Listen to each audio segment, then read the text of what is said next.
Welcome to A Century of Cinema. Today I will be exploring my favourite films of 1981. First up, An American Werewolf in London, directed by John Landis. American backpackers David and Jack, David Norton and Griffin Dunn, are hiking through the Yorkshire moors when they are attacked by a werewolf. Jack is killed, but David survives and is taken to a London hospital, where in the midst of several terrifying nightmares, he is tended to by Alex, his nurse, played by Jenny Agutter, and they quickly take a shine to each other. She lets David stay with her, and in the period leading up to the next full moon, David is visited by an increasingly more decaying Jack, who tells David that he has to kill himself or he's going to kill others. Of course, when the full moon does roll around, we get an excellent werewolf transformation and rampage. This is the third Landis film in a row I have chosen, because he was in rare form at this point in his career. He wrote it and directed An American Werewolf in London, and does an excellent job with both, crafting a fantastic script which seamlessly blends horror and comedy in a way that had never really been done before, and at the helm hits all the right beats to make it equally funny and frightening. But of course we can't talk about An American Werewolf in London without mentioning the makeup and effects.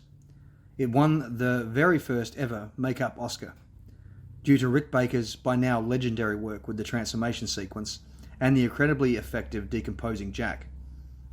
Some of it may look a bit dated now, but for decades this was the gold standard, and still largely holds up remarkably well. Then there's the soundtrack, full of moon-related tunes. Van Morrison's Moon Dance, Creedence Clearwater Revival's Bad Moon Rising, and 3 versions of Blue Moon. Bobby Vinton at the start, the Marcells at the end, but most notably Sam Cooke's during the transformation sequence. Plus, Jenny Agutter is there, and I always appreciate that. Anyway, An American Werewolf in London, the godfather of the horror comedy, is easily one of my favourite movies of 1981. On Golden Pond, written by Ernest Thompson and based on his play, stars Henry Fonda and Katharine Hepburn as Norman and Ethel Thayer, an elderly couple spending the summer in their cabin on Golden Pond. Their daughter, Chelsea, played by Jane Fonda, who has a somewhat strained relationship with Norman, brings over new fiancé Bill, Dabney Coleman, and his 13-year-old son Billy, Doug McKeon. Chelsea asks Norman and Ethel to look after Billy for a month while she and Bill vacation in Europe. After a scratchy beginning, Billy soon bonds with Norman and Ethel, particularly Norman, during their regular fishing trips. On Golden Pond is a warm and beautiful film, highlighted by some gorgeous cinematography by Billy Williams, right on the apex of his career. Really, there are some breathtaking shots here. A moving score from Dave Grusin, one of his best too. A stellar screenplay, perfectly transporting the play to the screen, giving it more scope and cinematic flair, while not compromising the profound and often surprisingly witty dialogue. And all-around excellent performances, particularly from Hepburn and the Fondas. Jane Fonda, acting alongside her father for the first time, gives one of her finest turns as Chelsea, brilliantly conveying all the frustration and despair of a daughter seeking the love of her curmudgeonly father. But the film really belongs to Henry Fonda and Katharine Hepburn, also somehow appearing together on screen for the first time. Hepburn, in the role that won her 4th and final Oscar for Best Actress, brings her A game, as if she had another. Ethel is the passion and wisdom of On Golden Pond, and Hepburn delivers all of that, as well as all the love in the world, gentle or tough, whatever is required. Henry Fonda, in his final film role, bows out like a champ as Norman. He saved his absolute best till last. He is dramatically flawless, so incredibly natural, and he has never been as funny as this. And the whole thing is lifted again by the chemistry between these two Hollywood legends, who seem to be born to speak Ernest Thompson's dialogue. Dialogue which has plenty to say about family and aging, and does it with wit, charm, and a lot of heart.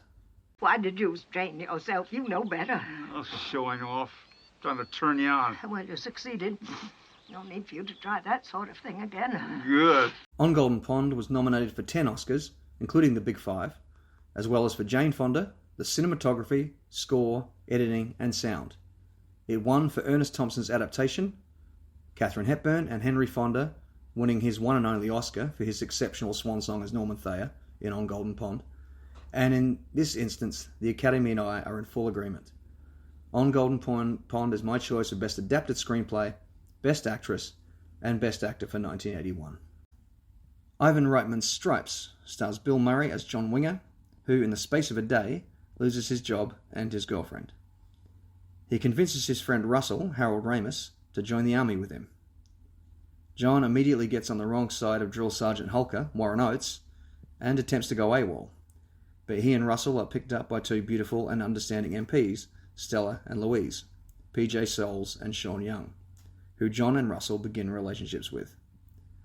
After Holker is blown up by a stray mortar, the platoon must finish basic training on their own, led by John, and they are so successful, albeit unconventionally, that they are chosen for a mission in Italy, testing an urban assault vehicle, which John and Russell promptly steal for a weekend with the girls. When the platoon get detained in Czechoslovakia while chasing them, it is up to John, Russell, Stella and Louise to rescue them. Bill Murray had done some movies before Stripes, but this is where he first became the comic legend he is today. He is so damn funny in this movie. Great delivery, perfect timing, and the roguish charm that defines him as a comedian. And as a bonus, we get the late great Harold Ramis, who not only co-wrote the film with Dan Goldberg and Len Blum, but delivers his funniest ever performance as Russell, going toe-to-toe with Murray, and sometimes even getting the bigger laugh. And their on-screen chemistry is a joy to behold. Are either of you, homosexuals? You mean like flaming, or? Well, it's a standard question we have to ask. No, we're not homosexual, but we are willing to learn. Yeah, would they send us someplace special?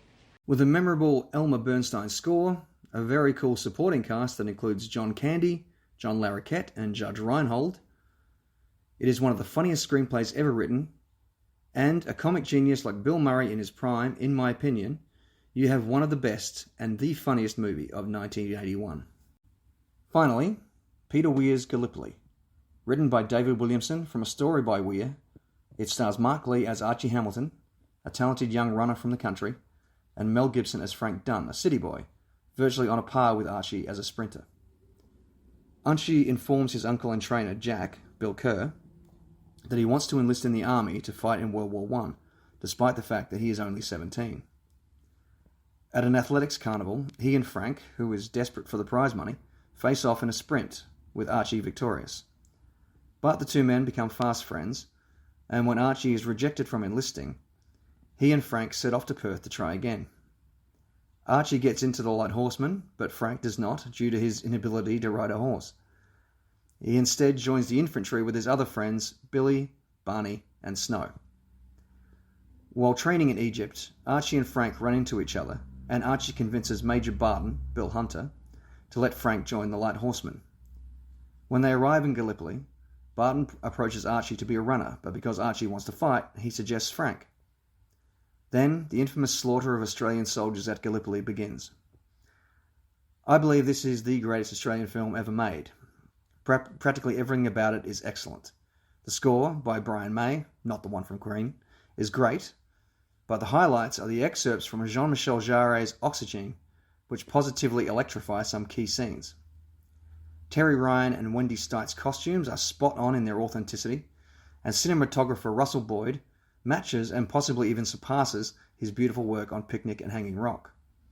There are just so many perfectly and exquisitely composed shots. I mean, look at that freaking sunset. Boyd and Weir rival Nyqvist and Bergman with their cinematic chemistry. And speaking of Peter Weir, I think this is his best work. Gallipoli is paced beautifully, hits every beat from the larrikinish humour to the profound friendship, and finally, the horror of war. And the performances he garners from his cast are pitch perfect. Lee is earnest and likeable as Archie, and Gibson gives one of his most charming and roguish turns as Frank, my favourite role of his. And the supporting cast all have their moments to shine. Right from the beginning, Bill Kerr as Jack is as caring and sensitive as he is gruff and stern. Robert Grubb as Billy and David Argue's Snow each have some sublime moments following their entertaining banter. And Bill Hunter as Major Barton almost steals the show with his subtle and moving performance. Also at the top of his game, and just as deserving of credit, is screenwriter David Williamson, known primarily as a playwright, regarded as one of Australia's best in fact, I think it is his screenplay for Gallipoli which shines brightest in his impressive body of work. Witty, endearing, clever, but most of all, more emotionally resonant than any of his other work. That's a fair bit of talking there, but for what I consider my home country's greatest film, less would be an insult. So Gallipoli is my choice for Best Original Screenplay, David Williamson, Best Director, Peter Weir, and Best Picture of 1981. How fast can you run? Fast as a leopard. How fast are you gonna run? As fast as a leopard. And let's see you do it. Join me next time on A Century of Cinema when I will be discussing my favourite films of 1982. See you when I see you. Not if I see you first.